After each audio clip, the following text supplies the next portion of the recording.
Friendship thrives on balance. It's a two-way street where both people feel heard and valued. But sometimes, the scales tip. You might find yourself constantly listening to a friend's woes, but when you need support, they're absent. Or, conversations always seem to circle back to their experiences, leaving little room for your own. Recognizing these patterns is the first step in understanding if your friend might be overly self-centered. One common sign is the conversation hog. They dominate every discussion, steering it back to their own experiences and opinions. Another red flag is the emotional vampire. They rely on you for constant emotional support, but rarely reciprocate when you need a shoulder to lean on. Recognizing these patterns isn't about labeling your friend as selfish. It's about understanding how their behavior impacts you and the dynamic of your friendship. Talking about sensitive issues with a friend can feel daunting. However, open and honest communication is crucial for any relationship to thrive. Before approaching your friend, take some time to prepare yourself emotionally.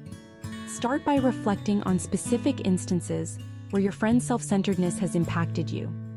Jot down how these situations made you feel. Choose a time and place where you both feel comfortable and can speak freely without distractions. Let your friend know that you value your friendship and want to talk about something important. Approach the conversation with empathy and understanding, recognizing that your friend might not even be aware of how their actions are affecting you.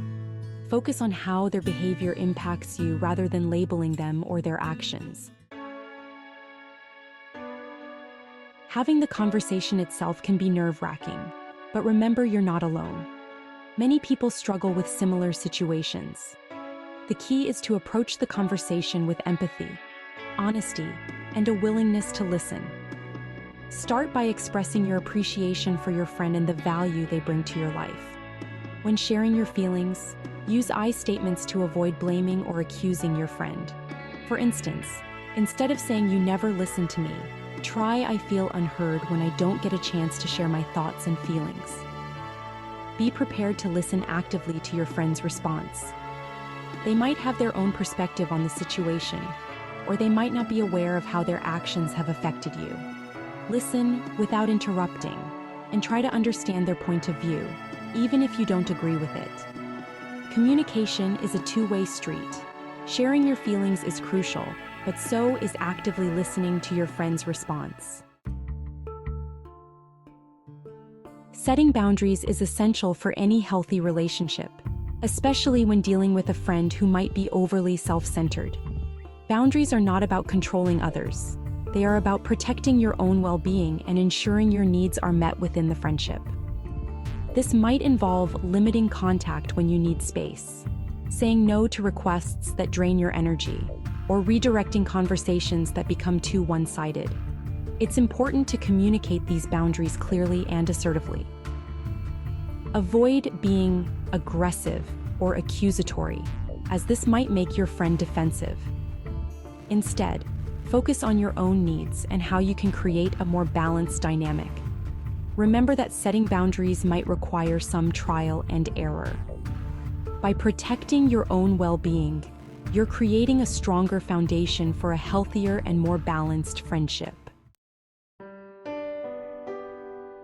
Dealing with a self-centered friend requires patience.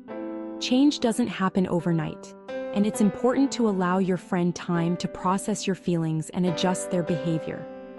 Continue to communicate openly and honestly, reinforcing your boundaries and celebrating small victories along the way. However, it's also crucial to be realistic about the situation. Some people are simply more self-absorbed than others, and they might not be willing or able to change their ways, even with the best intentions. If you find that your friend consistently disrespects your boundaries or dismisses your feelings, it might be time to reevaluate the friendship. This doesn't mean that you need to end the friendship abruptly, but it does mean prioritizing your own well-being and seeking out relationships that are mutually supportive and fulfilling.